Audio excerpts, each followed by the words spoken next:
Hey, what's up, everyone? It's Logan from CigarFederation.com here on, what the hell's today's day? 10th.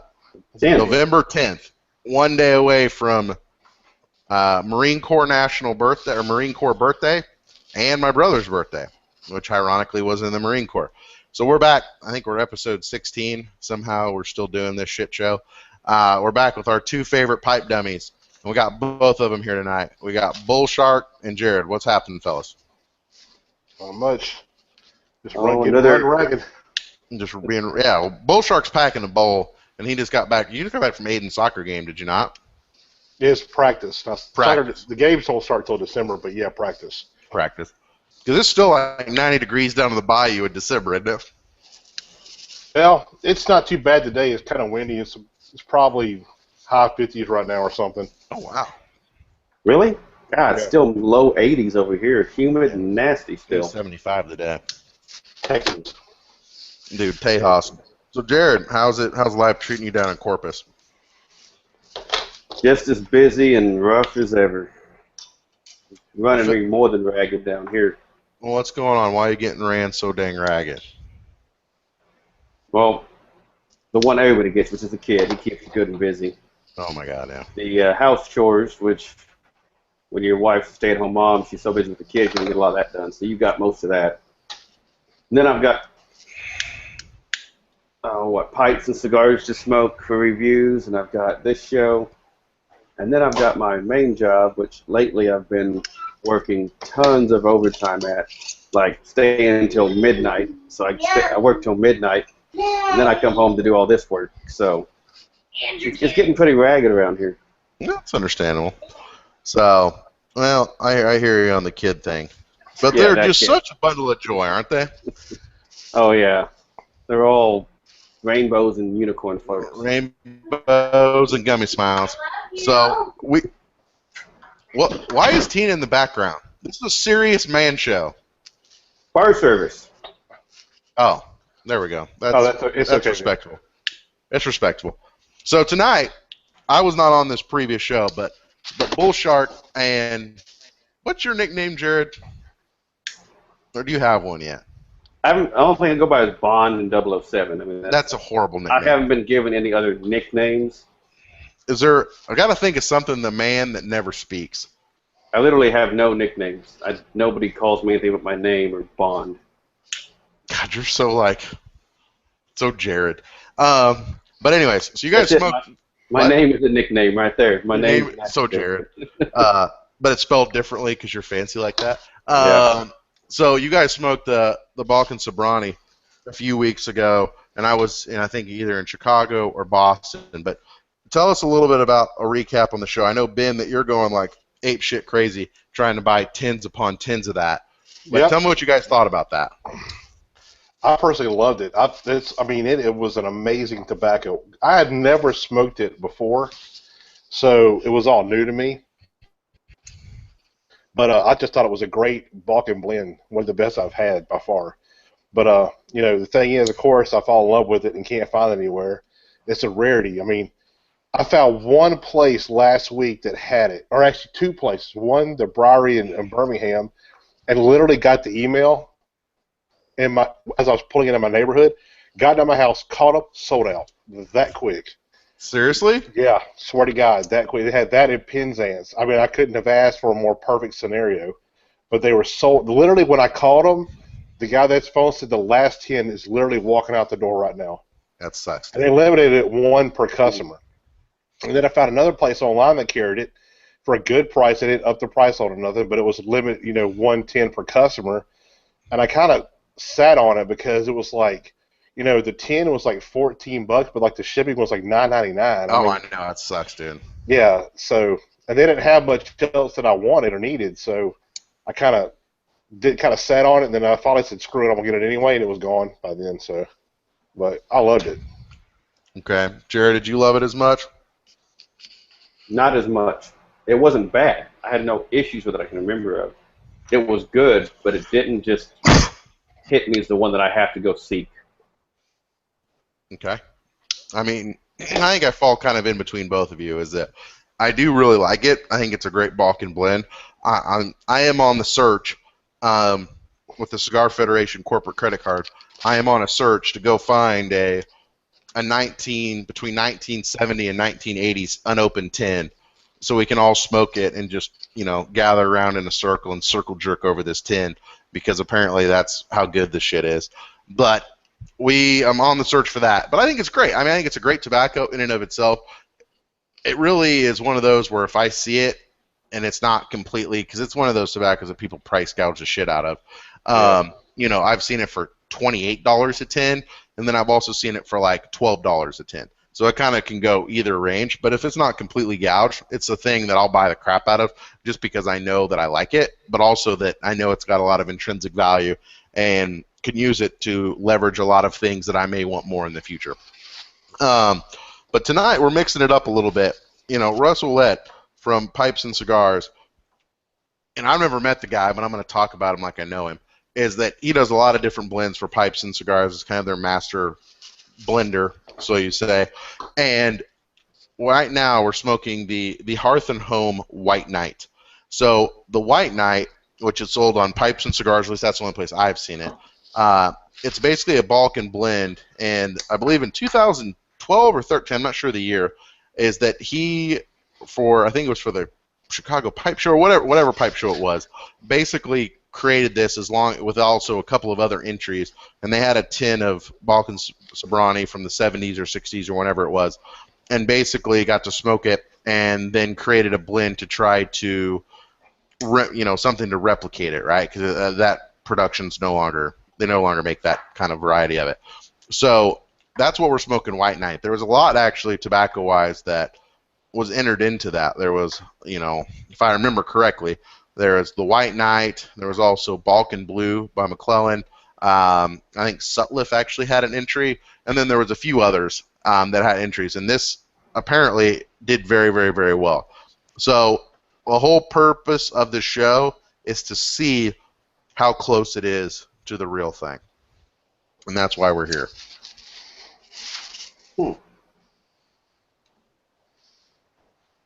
Bull Shark, don't come out in minute 9 and say that you think it's exactly the same, and then we have to kill the show. No, You gotta save the suspense, my friend.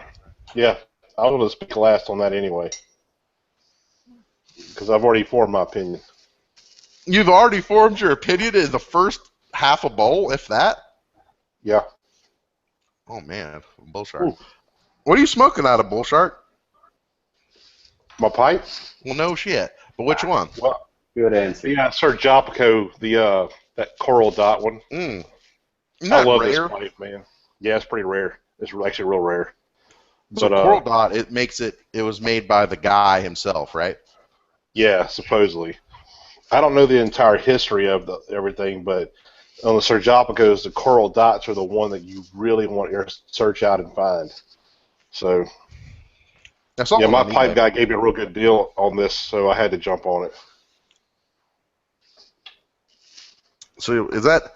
I don't have any Sir Jopico. How do you say that? Sir Jopico. Sir Jopico. Jopico. Jopico. Yeah, I actually don't have any of those. Are they good pipes? It's probably my best smoking pipe that I got. Seriously? No shit. Yeah. I mean, I have some really old GBDs that smoke really well too. Like this, and that I've used on the show before. This is the new era. I think this is the new era. But it smokes amazing. All my GBDs smoke really well. It's actually GLP's favorite pipe brand, so that's kind of what got me buying a bunch of them. But this one smokes amazing. It's also my most expensive pipe, so go figure. But it smokes really, really, really well. When you say GBD, is that Dr. Graubro or whatever the fuck it is? No, it's just I can't remember what GBD stands for, but it's a British company. Okay. Which I'm sure it means Great Britain something, but I don't know. I looked it up, and it was 3 names that were actually not sure I wanted to try and pronounce. Yeah, I don't know. I hadn't looked that up before. But like the ones you want to go after, there's three types that are really the most popular. It's the New Era, Prehistoric, and International. That's the styles that seem to be the most popular to go after. And I have at least about 2 of each one. So we're like I have 3 new eras actually, but they all smoke really really well. But they're all really old too, like from the 70s, 60s and 70s. So they're pretty well broken in. Like, how many bowls do you have to rip through a pipe? I love saying that. You have to rip through a pipe for it to be truly broken in. I don't know. I think it's different for each pipe. I mean, you want to basically form that cake, and when you get that nice little thin layer of cake in your bowl, then it's broken in. You know, but it can vary from each pipe. And like a lot of pipes now, like so the Petersons do this, they actually come with like a pre-carbonized bowl that supposedly it's already broken in for you. But a lot of purists hate that, and they will not buy one with that in there, or they'll remove it. Like my Stanwell that I just bought, they actually have that in there as well. But on a Stanwell you just bought? Yeah, I bought 3 different Varios, and because I just got a hell of a deal, and they're like $30 a piece. Oh, really? Yeah, Pipes and Cigars had it. It was a couple months back, but yeah, I stocked up on them. They were literally selling out. I was always trying to click on them, so. But I got 3 of them. I've actually bought one filter one by accident, but I just ordered some adapters to take the filter out. So, but yeah, they're pre-carbonized bowls too. But I'm not going to change it. I'm just going to smoke it. Smoke it out and form my own cake in there like normal. I'm just too chicken and try to take that pre-carbonizing stuff inside of it. What would you do? Just ream it out? I don't know. I don't know how you take it out. I've heard a lot of the old timers talk about doing it, but I've never really researched into how to do it because I know that I won't do it because I probably will fuck the pipe. But it's $30, so it's not like you're running like a $500 pipe or anything, which is good. True, but I mean, I don't want to ruin any pipes, to be honest. Mm. But yeah, good point though. And I really don't know if I buy into that it makes that big of a difference, honestly. Because it's like 50-50 of it works great, or 50% say it's shitty. I want to make my own cake, get that crap out of my bowl, or I won't buy one when they're, so. I don't know. I mean, I don't know what my opinion is. Like this, I got this, and I gave you the info, Ben, but dude, I've got this Italian guy, but I buy it off of eBay. This is a Breba pipe that I got. First of all, I don't care what anybody says. Kick-ass fucking pipe. Oh, it's beautiful. Fucking sexy pipe. Normally retails, well, actually I need to look it up to confirm it, but it normally MSRP, which no pipe, you should never buy. Let me just give you, if you haven't learned in this show yet, you should never buy any pipe or pipe tobacco at full MSRP. No. Because they never are. But I think this thing is normally like $140 to $160. Guess what I got it for? Please tell me, because I want to buy one, actually. $60. Man. This guy's freaking awesome. He's like in Italy, and I don't know if he's like got hookups with, all of the Italian pipe makers, but he has Savinelli, Breva, he has a bunch of them, Stanwell, and he sells just an absolute shizer ton of pipes, and they're like good pipes, brand new, unsmoked, not estates, brand new, with box and sleeve, for like $50 to $100, depending on what it is. Yeah, I went on his site probably when you first sent me the link to it, and man, dude, I must have saw 20 to 30 pipes I wanted on there. Mm-hmm. Easy. It's a good deal. So some I didn't even recognize, but I've noticed lately I've been really attracted to pipes, kind of like your pipe there, that didn't have the regular black stem. Yep. That's, it's how they're either different colors or the amber or whatever looking like that. I don't know, for some reason, dude, that's just super attractive to me right now. It's just, I don't know, there's something about it. It's just different. Right. I mean, I'm sure once I smoke it out and I don't clean it properly and the inside of it looks all jank, I probably won't like it as much. But on the first smoke, this is the first time I ever smoked it, it's actually quite enjoyable. They're supposed to be really good pipes. Yeah, they're not bad. I don't have one of those brands, but they're high quality, so. Yeah, it's not bad. I mean, and I bet you didn't even know this. On that guy, I got because the Peterson, they do the dry system, right? Did you know Savinelli made one too? Yeah, kinda. I've never actually seen one in person, and I've never really seen one that really buy either. But actually, I saw it for the first time on his site, on his I little know. eBay store. Isn't that crazy? Because I Yeah. googled it and you cannot find them anywhere other than his eBay store. And like this one store in like New Zealand. I wonder So if I they're think it was only like an sold epic as failure. flames. Well, either that or it's not one they're importing over here. That's possible. I mean, if I could be totally talking out my ass, which I probably am, but either Yeah, it's way. possible. So, Jared, do you got anything to contribute, or are you just sitting there? Y'all were going along pretty good, so I was just kind of sitting back. But All right. first thing is that GBD stands for Ganival, Bondier, and Donninger. Sounds good to me. Okay. So remember that one. Probably won't, but went and looked it up. I've actually never heard anybody say anything other than GBD. So we'll just say GBD. I like Well, There we GBD. go. would you really want to say those three names repeatedly every time? That's just way too much work. I already forgot what you said. Well, I did too. I forgot But, all three of them, didn't you? but Jared, here's the deal: is that I know your role on this show is you're gonna have to be the guy that looks up all the bullshit, and you are now our fact checker. Because it sure as hell ain't going to be neither one of us. That's It's for not damn because I sure. talk out my ass all the time. Yeah, me too. And y'all are talking about owning all these pipes, and I've got like three little pipes, and I haven't started a pipe collection just yet. Well, dude, if you keep hanging around with me, like all this stuff kind of trickles down. A lot of your pipe tobacco and pipes are like Reaganomics. They just kind of trickle down. Yep, trickle down economics. Trickle Works down for pipe me. tobacco economics. I'll see what I can steal next weekend too. Oh yeah, and you'll be here. Is it this weekend? Oh, this weekend, yeah. Sorry, I'll be Yeah. there Saturday. I know. And I got some other cool shit I can give you. Santa Logan. I know, Santa Logan. Oh, so you know, I don't know what I think about this. I don't know. I mean, it's okay. I know what I think.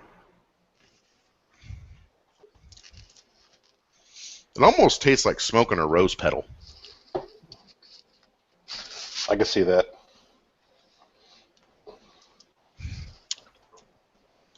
So anyway, in current events, did any of you see that the chancellor of my alma mater had to step down because he's a racist? Yeah, that was weird. I mean, Isn't that strange? yeah, I've never seen that before. Is it that bad there? I mean, from what the people described, it seemed like it was kind of, minor issues. Like stuff that needs to be taken care of, but I don't think it didn't sound like it was so bad that you make the president and the chancellor quit. I know. I mean, I will say, and it's been, I mean, I graduated in '06, so it's been 10 years since I went there, 9 years, but I mean, I will say there's a lot of white folks there, but like, I wouldn't call it like a racist place. You know what I mean? Like anything like that. And it definitely wasn't a school where like protesting or hunger strikes or set-ins were cool. Like we Right. didn't do that. Like Yeah. nobody did that. So it's just kind of interesting to see that. I'm not up on those events, so I have nothing to add to that one. Let me ask you, Jared, how's the market doing, buddy? Market is nuts. Market's nuts. Well, how so? Yeah. We had, what was it, a 7-week face ripper, just non-stop spy, and they just tear into the top. Out of nowhere, just running. We're actually positive on the year compared to where we started, which is just nuts. We've been on about a 5-day lull now, coming down a little bit, Oh, so that sounds good. that is good for what I'm in. That's good. Okay. So we're better, but I need another week of it. And one more week of coming down. Then I'll be even better. On that one, I got my others are doing just fine, but that spy thing is just Hurting. like a killer.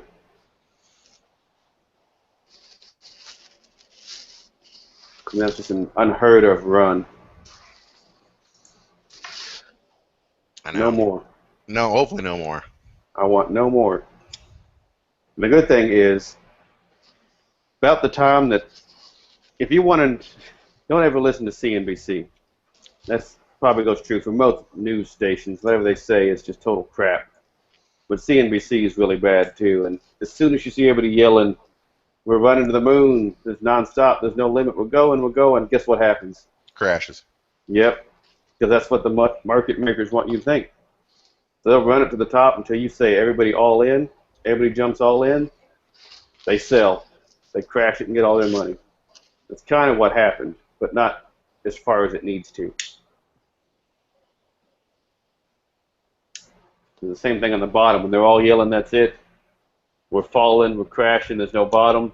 That's when they run it back up. So. Well, that's true. And I have a personal story with that. Because I was lucky enough. Well, go ahead. Go ahead. This week, it's a quick finish, but everybody this week is really yelling, "We're running. That's it. We're going. Keep going. There's no stop. We'll be 20,000 by next year." It's like, all right. So that means we're going to crash. Pretty much. It means it's all going to fall apart. Not completely. We're not crashing, but that just means it's going to quit running, which it needs to do. 7 weeks it needs a breather right now.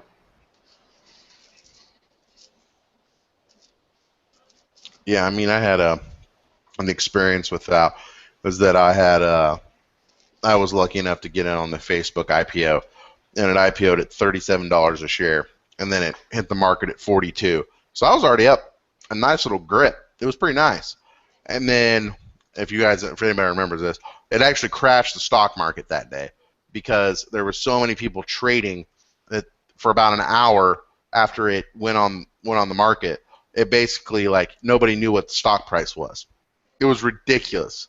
So many people were trading, it was absurd. But it was a bitch because I was up quite a bit, and then during the day it kept slowly going down towards that $37 kind of strike price, or it wasn't called strike price, but the IPO price. And then at 37, I'm like, you know what? Fuck these assholes. I'm not losing any money on this deal. I should have sold and made a couple thousand, but fuck it, I'm out of this. And then I sold it right when it hit $37.25. I'm like, I'm fucking out. But guess what?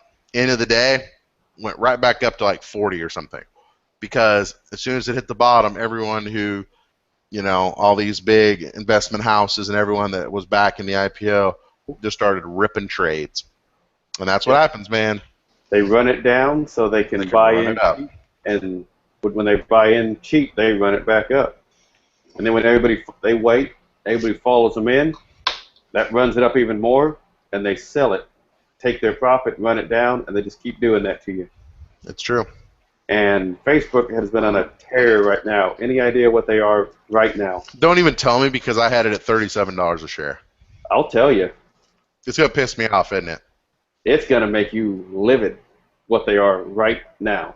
How much? 108. Yeah. Nah. $70 a share? Yeah, but I only had 100 shares. Actually, no, I had 200 shares. I apologize. I had 200 shares. But I would have had to hold that fucker for almost 3 years, or actually 4 years. It wouldn't even have been worth it. But I will tell you, I had got Apple at $387 a share. Oh, before the split? Oh, yeah. So that's the only stock I'm making it rain in right now. What are they, 120? Wait, they went down today. They went down. To 117 now, I think. Because they were 122 a couple days ago after a little fall. But, yeah, if you were 116.77, that's what they are.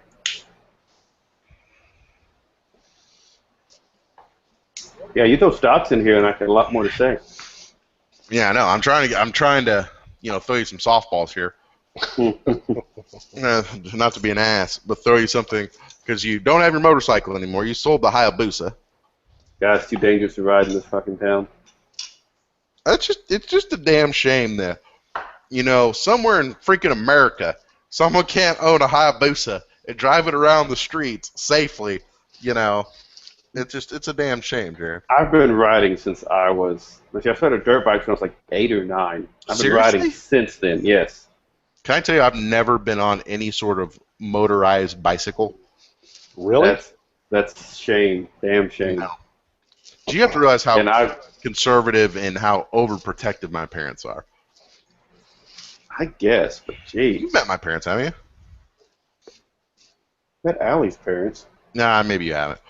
Dude, like my parents were like, no, you'll kill yourself. And they're probably right. And I just never did. All my friends had dirt bikes or, motorcycles and just never got into it.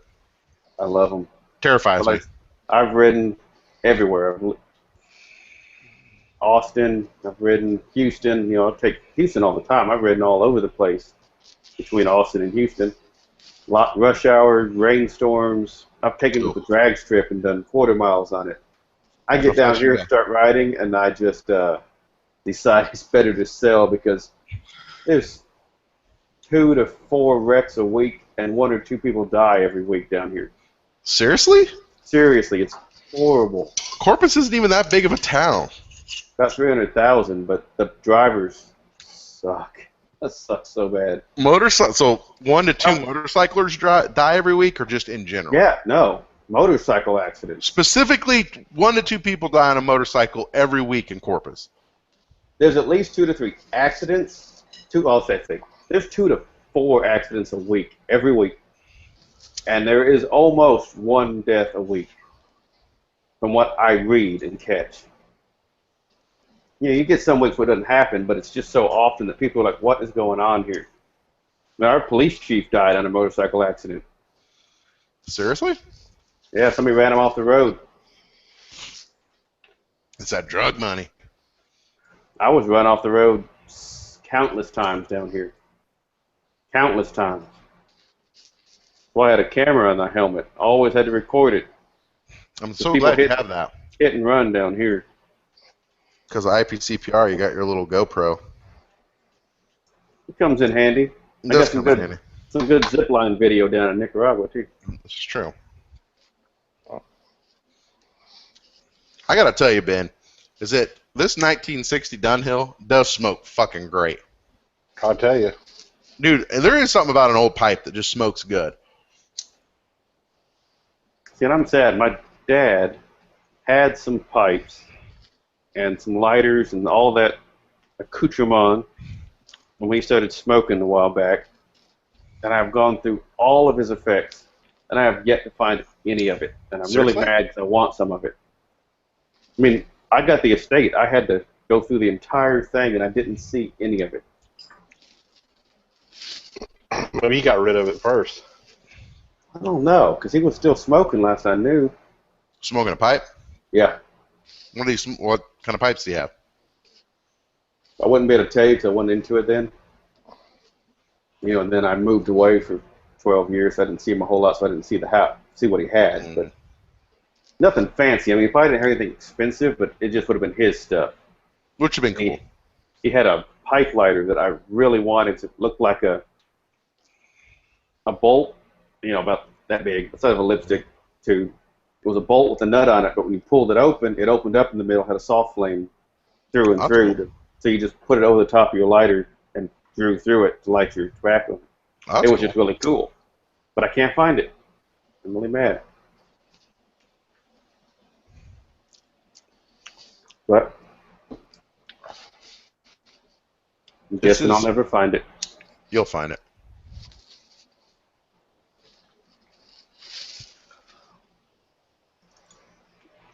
This is...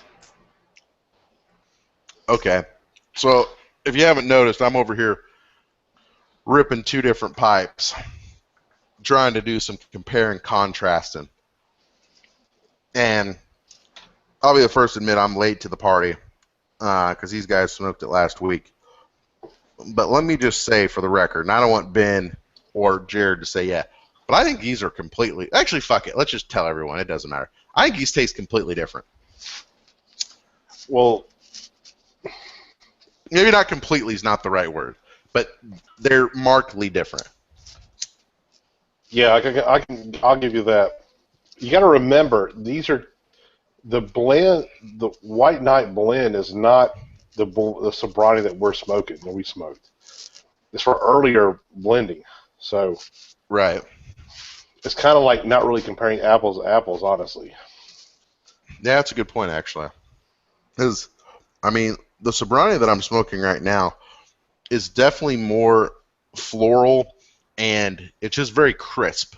Like, very crisp and very clean, where this White Knight is definitely a lot dirtier. Like, Yeah. it's definitely a little leathier, like, a little bit more spicy. It's definitely a little bit more sharp, too. Like, where the Sobrani is, for me, it's just very clean. Very clean and very nice, very pleasant. Sharp's a good word. I get a lot of sharp out of this. That's actually an adjective I used to describe the bulk of Sobrani last week, or we did it last time, was clean. It's so clean. Like, it's ridiculous. It's like, I mean, it's like smoking, like, I don't even know if this is a good example, but I don't know if you like Regis cigars, any of Oh, Cuban shit, cigars. yeah, they're awesome. Okay, because it's like a Cuban, but the finish on that shit is so clean. Mhm. Like, it's one of the most clean finishing non-Cubans I've ever smoked. Like a And Davidoff. basically. And this is very similar. Sobrani is very similar to that. You know, the White Knight for me is like smoking an Aquitaine. I mean, you just got some mouth funk. Yeah. But I love the Aquitaine, though. But Oh, and you know I like Regis when you can actually get me to interview the guy. I mean, come on. this is true because you both are actually really quiet. That actually works really well because neither one of you intimidate each other. And you've met him for like 5 years in a row, so now he knows you. Cool guy, too. What, I Akil? still have never met him in person. Shockingly enough. Keel is a really cool cat. He came to our shop and we hung out with him for hours. He's a long crazy time. guy. I like him a lot.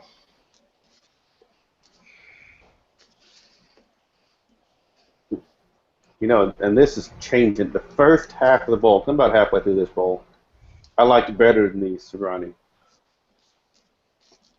But the second half's getting a little rough on me here. Yeah, it's the same with me. When I first lit this bowl up, I thought, yep, this is pretty good. This is very, very close. But as I started burning more and more down, I could. There's a lot of differences, actually. Mm-hmm. It does have the backbone, the skeleton, the framework of Blanca Sobrani is definitely in this. I would agree. But there's notable differences to me. Yeah, I mean, I would agree. I mean, the funny thing, though, is that the leaf, and I don't know really much about the leaf, but the leaf that they use inside of this called that's like the Macedonian leaf, called, what's it called? Yenis? No, what's it called here? Yinji. Yeah. Like, what the hell is that? Apparently, it's like really rare and expensive, and both of these use it. Yes, because it's not grown real heavily. The Macedonia is kind of has some issues. So I think it's also growing in parts of Turkey, though, isn't it? I mean, I know that they grow a lot of stuff in a lot of Orientals in Turkey, but I didn't know about Yinji or however you say it. But I thought Macedonia was fairly safe because, fun fact for those history nerds out there, Macedonia is actually where Alexander the Great is from, and is actually part of Greece. If you didn't, well, back in the day it was. Yeah, kind of. Sort of. It was like Macedonia was its own state. kind of. Yeah, his dad Philip is the one that solidified it. Correct. Well, it was its own state, and then he kind of conquered a lot of the Greeks, and they all became Greece. But they were always looked on as like redheaded stepchildren. Yeah, it's not much far from that now. I met a guy on the internet from Macedonia. Seemed very nice. Oh yeah, no, but I'm talking about the Greeks. Oh, they're just treating them like shit. Kind of, yeah, in a I way. feel like the Greeks treat everyone like shit. Just in general. Hey, but if I invented democracy, I'd probably treat everyone like shit too. Yeah, it's like it's grown mostly in Turkey now. Really? Yeah, I'm reading a little thing on it now, which I guess I should have done this before we actually. Holy shit! I found a place where you can actually buy it straight, What? wholesale. 1 pound for $30. What? Sobrani? No. The leaf. Oh, really? Yuninji. Yeah, Yuninji. 1 pound is $30? Yeah, that's what it says on here. That's where I found it at. Thin, light, smooth, great mild leaf for. It's mainly used in the Turkish cigarette blends. That's interesting. Yeah, I found a place you can actually buy all straight leaf tobacco, just the leaf itself, It's individual ones. wholeleaftobacco.com. Called leafonly.com. Leafonly.com. And it actually, is it cut or is it actually the whole leaf? No, it's just the damn leaf. Damn. I mean, it's not cut up or nothing. I don't know if y'all can see that, but pretty wicked. What we need cool to do, site. what we need to do, is use the Cigar Federation Media LLC corporate card and procure ourselves a pound of some of this shit and try to blend some shit up Yeah, for fucking science. I'm all for about fucking science. Yeah, look, the leaf is really small. It's only 5 inches long by 2.5 inches wide. Dude, it's almost like a little regrowth leaf. Yeah, pretty much. That's pretty cool. What I want to do, man, is I want to figure out how to make a flake and get some like 20 million ton press and put the leaves together and actually press that shit. I think that would be awesome. If I remember, I actually saw a YouTube video of that somebody in England did that. Really? Yeah.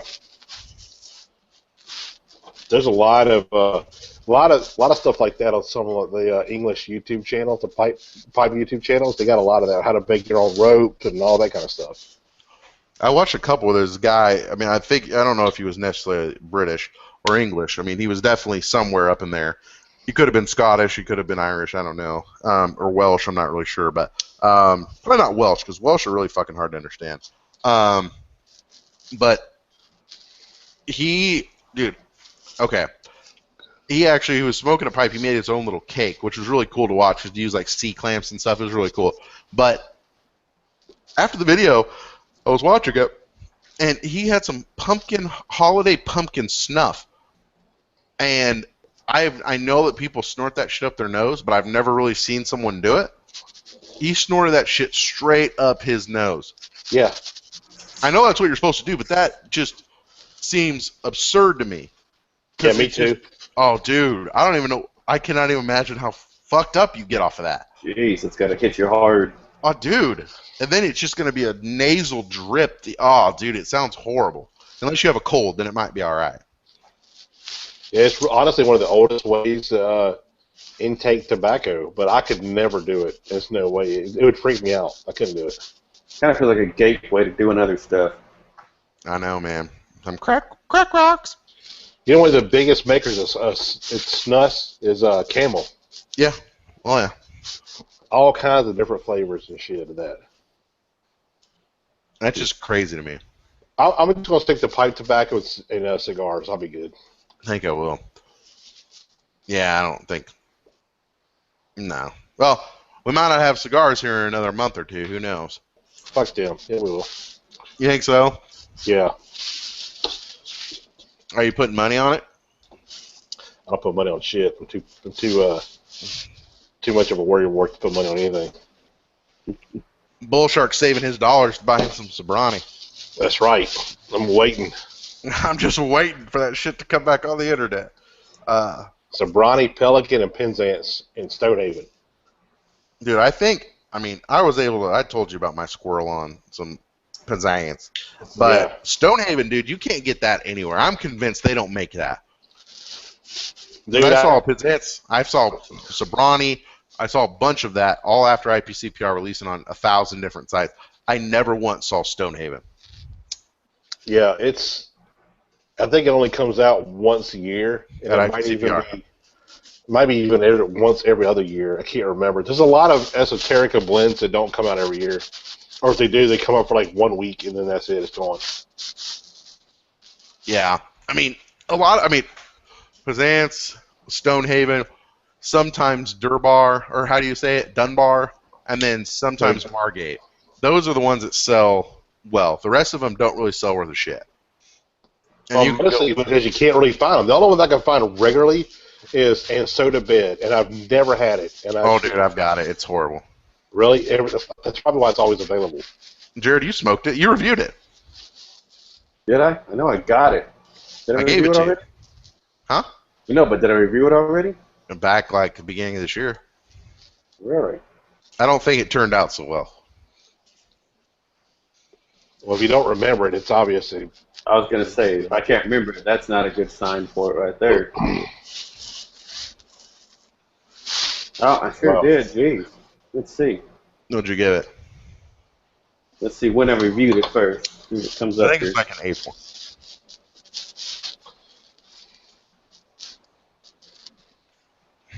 Yeah, I think the video's using all my... There we go. June 17th, I Oh, reviewed well. it.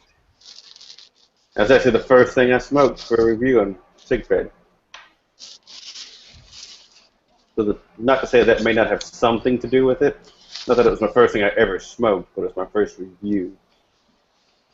And I gave it 3. I said it when it's on sale. It wasn't bad, mild and straightforward, but it had some enjoyable notes. Well, just because it's esoteric, you know I'm going to have to smoke it. Try it. Oh, yeah. What I need to do, Bull Shark, is next time you're in Houston, you need to make a day trip up to Austin, and you can help me organize my tobacco mess, and then you can get samples of whatever you'd like. I was figuring that out because I'm going to be up there the entire week of Thanksgiving. Really? No shit. Yeah, the whole week. In Austin? Or in Houston? Well, Houston. All right. Well, Dude, one of those Austin. days, come down.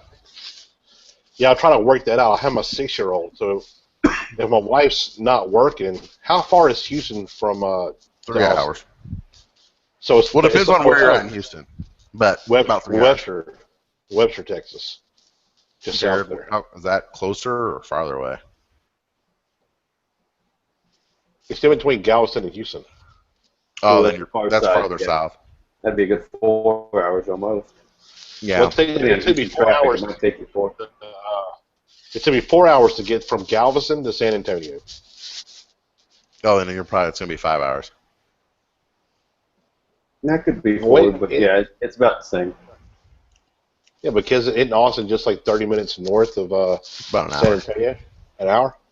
Depends on how much traffic is, but going to San Antonio is much more difficult than going to Austin, because Austin you would kind of split, so it'd probably be about 4 hours, yeah. I'd just say 4. It might be a half an hour one way or the other, depending on traffic, but it's a pretty good drive. I just have to see when my wife's off on that during that week. Yeah. I'll see if I can pick a day and just haul ass over there. Yeah, I mean, my parents and Allie's parents will be in town like, Wednesday, Thursday, Friday. But if it's a thing where if you came down like Monday, what I'd do is I just would take off from work and then come up early. We'd hang out for 2 or 3 hours, and that way you could go home. That way you wouldn't miss much during the day. And then we can just rip a few bowls, and you can take samples of whatever you want. And revel at my collection. Ha ha ha. Yeah, I'll be stealing some of that. Oh, you're definitely going to be stealing some of that.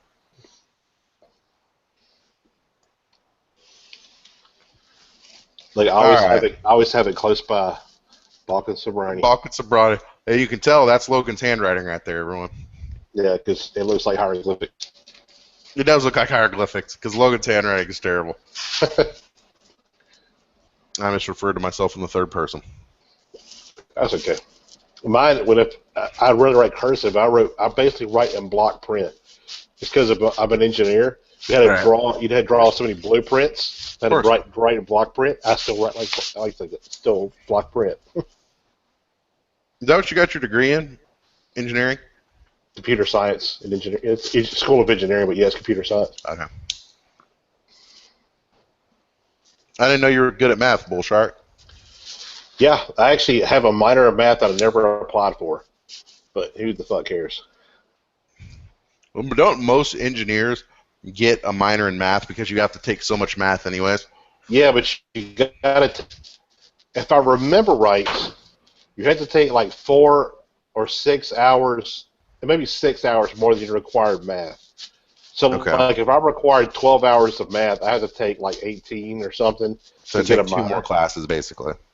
Yeah, which I did because I started out as a dual major, computer engineering and double E, electrical engineering. Right. And at Mississippi State, our electrical engineering department at the time was going through some pretty bad turmoil. And so I basically dropped the double E. And computer engineering is basically a computer science degree, like an electrical engineering degree, kind of bastardized. You take a little bit of both. So I just said, fuck it, and I just did computer science, which is all I needed to do anyway. Because I do information security, so I don't need much hardware shit anyway. Right. But basically, if I need to take like maybe, I think 4 or 5 more classes, and I have my double E degree as well. But when I did double E stuff, there's more math required for double E than it is for computer science. Okay. So what was the turmoil? They just had the dean changed hands, the associate dean and the dean of the college had changed. Okay. And the guy that took over was a total asshole. I mean, it was pretty bad. A lot of the professors got ran off that we loved, that the students loved a lot, because this guy was more interested in research money than anything else. So if you didn't bring in a ton of research money, he ripped you off. Right. So, and the last straw was we had to have, there's one class that double E's, computer engineers, and computer science majors all have to take. It's called computer architecture. Okay. And when we signed up for the class, they overbooked the class. It was only supposed to be 35 students in the class. Well, they booked 60. Oh, shit. Okay. Obviously, that's not going to work. So the birthday class, Dr. Linder was there, one of my favorite professors. And he's like, okay, obviously this is not going to work out, so we'll have to figure something out here. So he's like, okay, you write up a whole bunch of times and dates on the board. So these are the times I'm available. Let's pick a second class. We'll break it up. We'll have 2 classes. Oh, that's cool. Right. He's awesome. He was an awesome guy. So basically, like, okay, who's good at this time? Who's good at this time? Who's good at this time? We narrowed it down to basically 2 slots. And we basically got it down to where it's like everyone could get the credit, basically. Everybody got in, right. That's awesome. The dean came in, just busted in the class, didn't say a word to us or Dr. Linder. He said, there's too many of y'all in here, we're breaking up, we'll have a second class, and here's the time and date written up on the board. It was the first one we all voted off because none of the computer engineers or computer science majors could take it at that time, because we had a senior level class that we had to take at the exact time. It's only taught once a year in that time slot. So he slammed it down, and Dr. Linder said, told him, hey, we can't take that because we can already figure this out, yeah. And he just walked out and didn't say a word. So of course, me being the total asshole, I said, that's bullshit, yelling at him, and I fucking left, went straight to my dean's office and told her about it. She blew her shit, dude. Really? She freaking got on the phone, did everything but cuss him out. She never cussed, but she really went to bat for us and was like, bullshit, they voted on a time, and that's the time they're going to do it. If you have a problem with it, we'll go to the president's office. I'll see you there in 5 minutes. Just let me know what you want to do. Sure enough, before the next class started, we had our time slot we voted on. I mean, what's the big deal? As long as the professor was cool with it and he could support it, then what's the big deal of what time it is? Power trip. I mean, other than power trip. I mean, but that's about the only reason, Yeah. It's just, and there was some a couple little other things that I probably shouldn't discuss, but it's anyway, it ended up being I needed to change. I need to get out of that. Understood. I'll tell you, that's pretty funny. Like, I'm going to tell you one of my favorite college stories related to actual schoolwork and not drinking is, so basically at Mizzou is when you're a business major, which I was, our business school is pretty good, and you actually, your first 2 years, you didn't take you didn't take English 20, you didn't take biology, you didn't take a foreign language. I didn't take it. I've never taken a foreign language class in my life, other than in high school. I know, isn't that crazy? I've never done it. Didn't have to do it at college or nothing, because your first 2 years is basically you're taking calculus, you're taking stat 1, stat 2, you're taking accounting 1, accounting 2, management 1 and 2, finance 1 and 2, et cetera, et cetera. And then after your first 2 years, you get to apply to be in the business school. And if you don't get in, then you have to go pick another fucking major. They're like, fuck you, buddy, you're out. So it's like super competitive. Well, anyways, once you get into the business school, your junior year, everyone's pretty much kind of in the same 5 classes. Like there's a management 301, there's finance 301, and all these classes. Well, finance 301, Dr. John J. Stansfield was finance professor, and he was one of those guys that's just like a Weasley little fuck that like would laugh at his own jokes and shit, and everyone just hated this motherfucker. And it was our second test.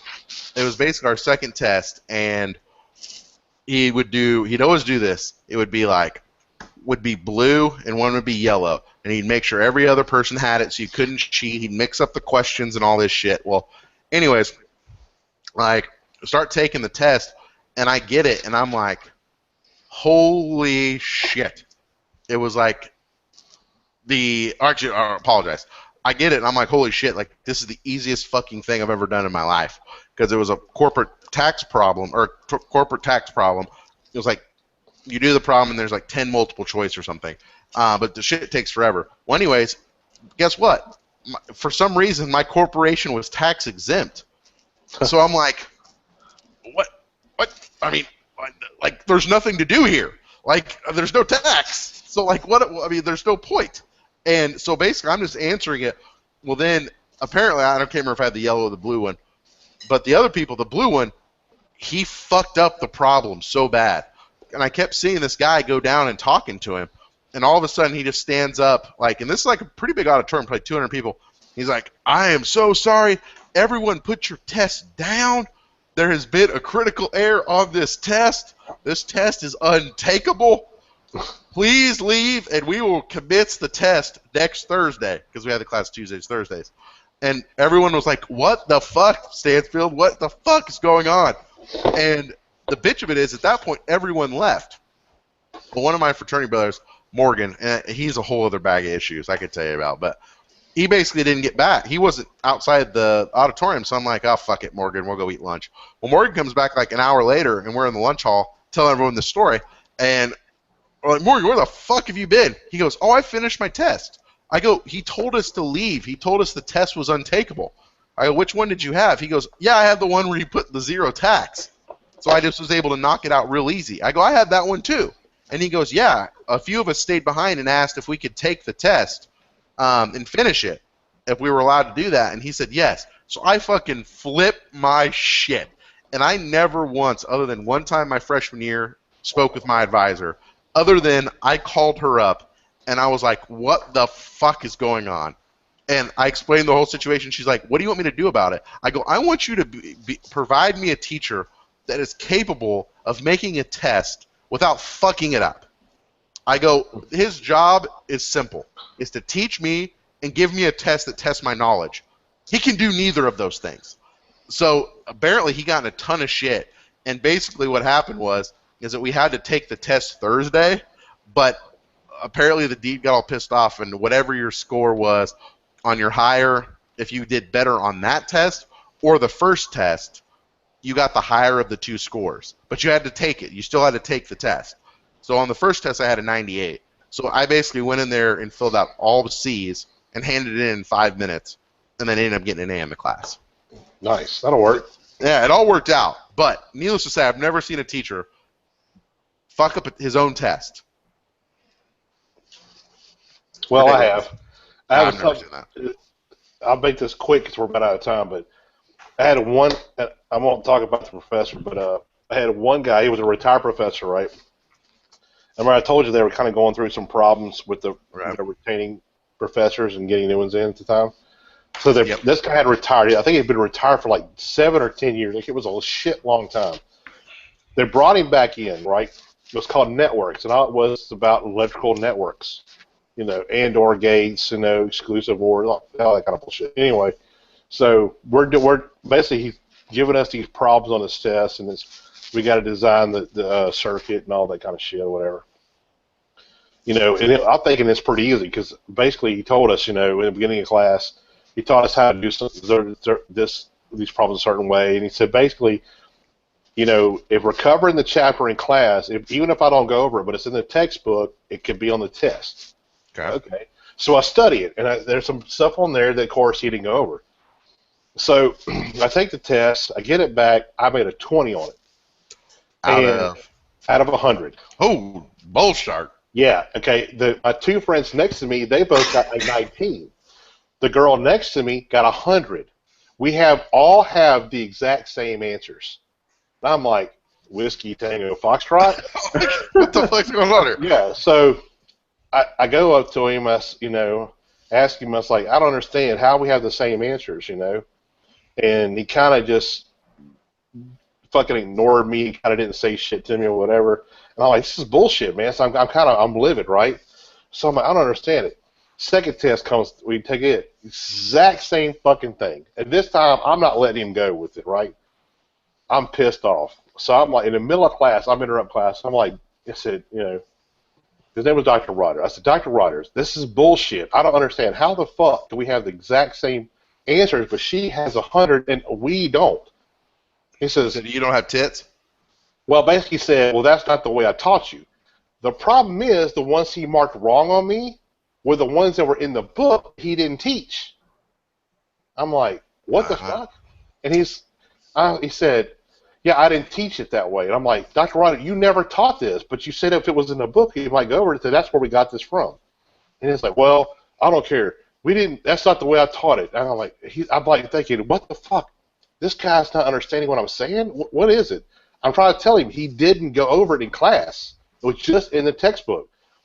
And he's adamant. I didn't teach you that way. I didn't teach it that way. I didn't teach it that way. I was like, how did you do? He said, she said, he didn't teach it either. I found it in the textbook, but I didn't understand it.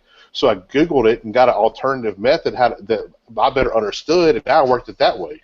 So I'm like, holy fuck, you didn't even do it.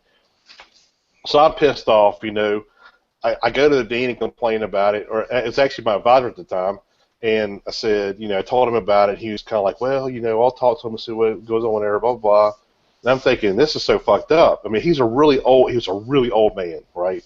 So I was kind of not to try to be too rude. I didn't want to be rude about it, but it's like, fuck this is my grade, right? It's my grade, right, yeah. So in Electrical Engineering Hall at Mississippi State called Cimarron Building, it has 3 stories.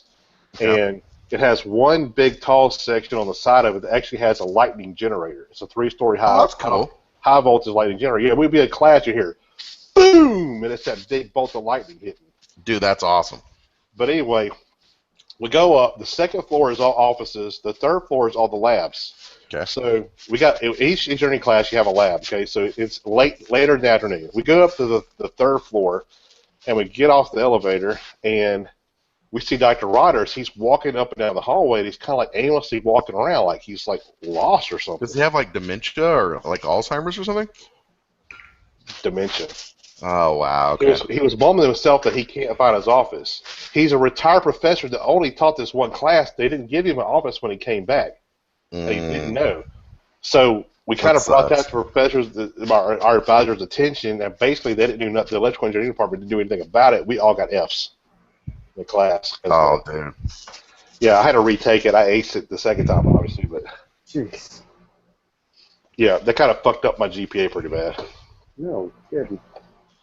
That's crazy. Double E. So I know what you're talking about. Yeah, that was my first semester at state, and honestly, I didn't do too well anyway because I was off by myself. You were acclimating. Yeah, I was acclimating. Yeah, I was at Army ROTC at the time. I was actually at Army ROTC 3 years at state. My first sergeant ripped my ass way worse than my parents did about my bad grades. I mean, I was like, yes, Sergeant. Yes, Sergeant. Boy, A's and B's after that, boy. Yes, I don't want sir. that no ass chewing from him again. But you weren't in the military after you graduated, were you? Or were you? No, I never took the money from ROTC because I was actually a co-op student. So I kept coming down to the defense contractor I work for now, working for them. I actually worked for them 4 semesters. Co-ops. I didn't need the money, so I never signed a contract. And which is good because actually I ended up graduating a year early, so that's cool. I couldn't actually finish ROTC, so it never jived together. You wouldn't have got the money anyways. Right, and I tried I tried to actually see if I could go in the Army Reserve to finish OCS school and just finish it out, but they wouldn't let me do it. They said engineering degree of my bachelor's in engineering, that it couldn't guarantee me I would be an officer, so I'd probably go in as a private. Yeah. I'm like, dude, fuck that noise. Not with not with the engineering degree. So does an officer. Yeah. So I didn't do it. I mean, I wish I could have. I always thought I never thought I'd be a civilian, but hey, shit happens. It's true. You wouldn't be on this show, Bull Shark, if you weren't a civilian. Has anybody noticed the never-ending martini I've had? No, I didn't realize she kept filling it up. Yeah, she keeps coming in here with a shaker, shaking up and refilling the thing for me. So you gotta give Tina props. I don't know what's the problem. That's what I'm doing. She brought out martinis and she brought out a plate of fresh chocolate chip cookies too. So I'm like, oh, all right, I'll just sit here and smoke my pipe and get catered. I don't know. I'm gonna go. So I wanted to give her some credit for that. Yeah, that's nice. You know what my wife brought me? Fucking nothing. Shit sandwich. Well, my wife's 500 miles away, so I give her a pass. No, she's got a pass. Allie's going to give Logan a little something of a double doghouse. Hey, which reminds me, how is it pairing with the martini? This one had that little bit of sharpness to it. I've been gone for a while now, but so it paired well with. I've got the Belvedere vodka this time, since that's the new Bond version. I went with Belvedere instead of my Stolichnaya.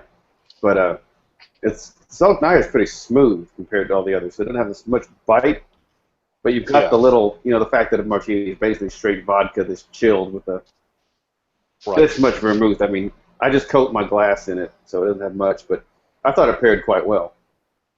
Yeah, I got actually a Mexican Coke I would drink with mine. It actually takes a little bit of the bite out of this, honestly. Really? Coke, anything sweet for me, smoking any pipe, gives me way worse tongue bite.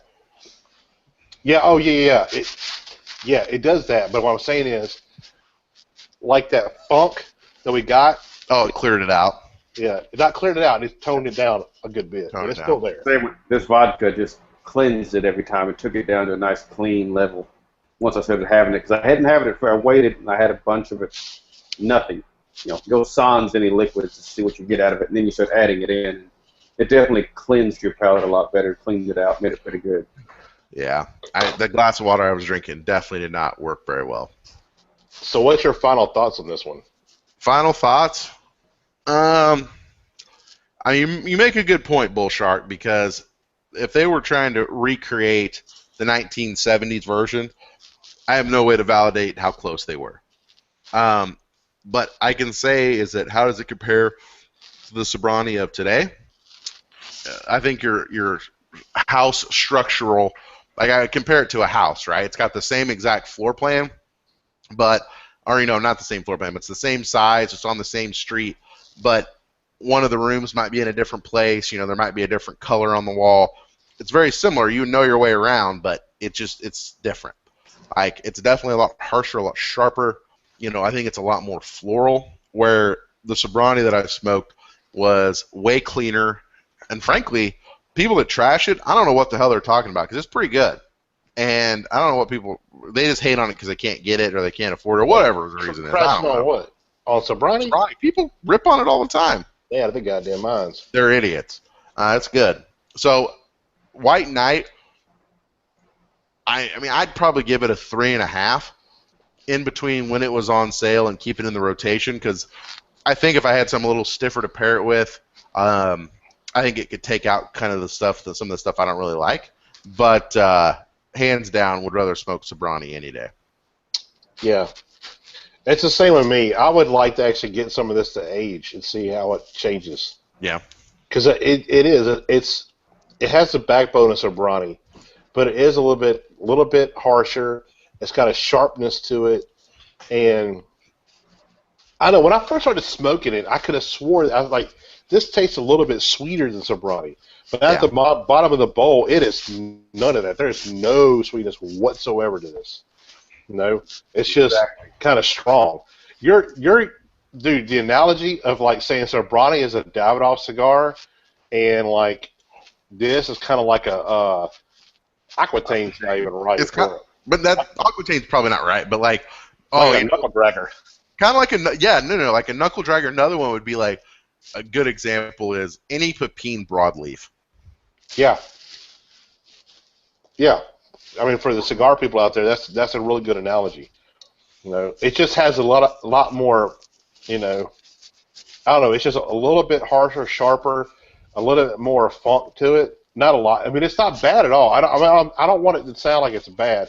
I would definitely smoke this again. There's no doubt. Oh yeah. But probably a 3.5 is where I would be at too. Like when I first started smoking, I was thinking 4. And then I thought when I got to the bottom, kind of like, well, it's maybe it's about a 3. So I'm gonna cut it in the middle and say a 3.5. And then Sobrani's still a 5. Oh yeah, it'll always be a 5. Okay. Gerard? That's, he's talking about what I'm saying here. I was a 4. That first half of that bowl, this thing was a 4, 4.5. It was some good stuff. Real clean, little almost creamy and soft feeling compared to the others. And then about halfway through, it got really sharp, had some harshness to it. Like I said, same with him.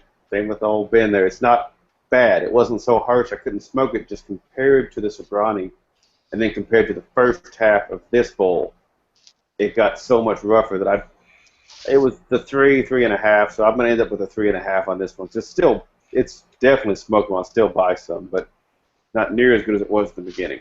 Yeah. Let's say, I mean, they normally, tins of, you can only buy it in tins that I'm aware of.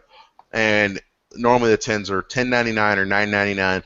If you look at, sometimes you'll see tins. I picked up this tin, it was $7.99.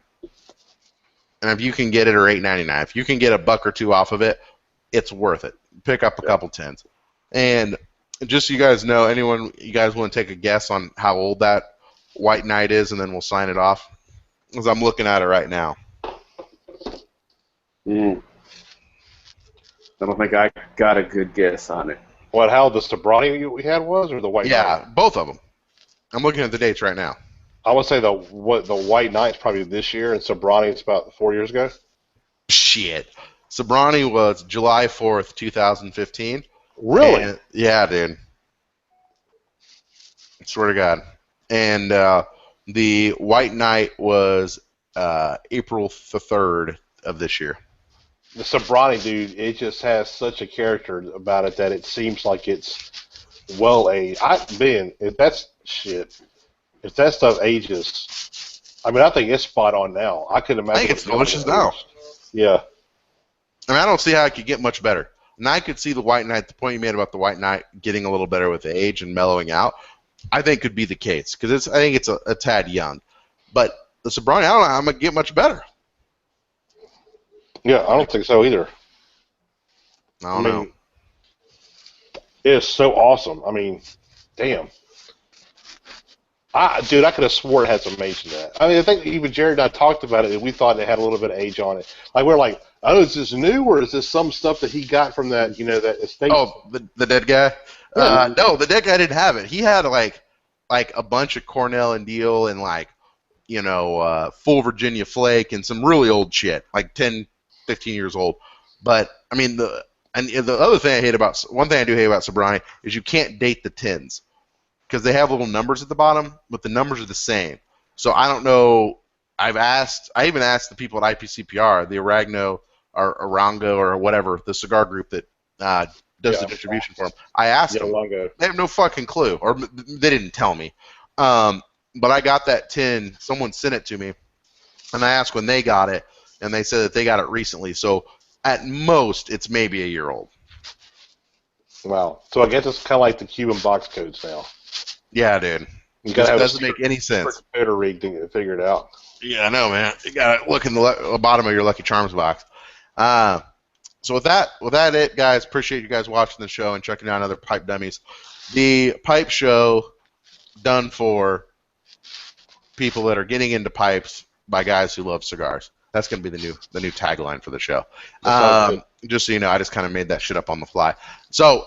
Appreciate it, everyone checking us out. Next week, we're probably going to mix things up, just so you know, because Ben had the hookup with General, a.k.a. Dunhill, and we have got some pipe tobaccos we need to go through. So I was thinking kind of offsetting some of these shows we got coming up, like Bentley and stuff like that, pushing those to the beginning of the year, and then knocking out a couple of the Dunhill ones, and then doing some mad giveaways as well. What do you guys think? That sounds good. That sounds great. All right, done and done. All right, with that being said, everyone have a great night. Appreciate you checking out Pipe Dummies, cigarfederation.com. Out. See ya. Peace, bitches.